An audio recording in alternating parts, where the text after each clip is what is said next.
Deep in the secret world of Classroom 103, where school supplies came to life after dark, a battle was brewing between two rival factions, the Old School Brigade and the Thinking Revolution.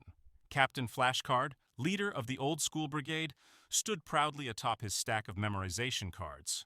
"Facts, definitions, that's all students need," he declared, his laminated surface gleaming under the moonlight streaming through the classroom window.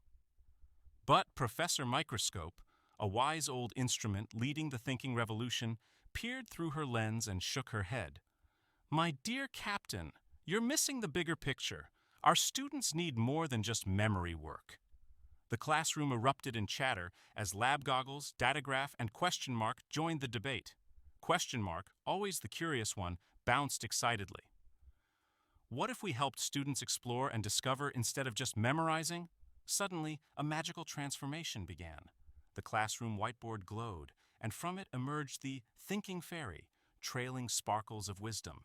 She waved her marker wand, and ordinary lesson plans transformed into engaging puzzles and real-world challenges. Captain Flashcard watched in amazement as his fact cards began dancing with hypothesis statements and analysis questions. Even he couldn't deny the excitement as students' notebooks filled with creative solutions and thoughtful discussions instead of mere definitions. "Well," he admitted, straightening his corners, "perhaps there's room for both memory and critical thinking in our classroom kingdom."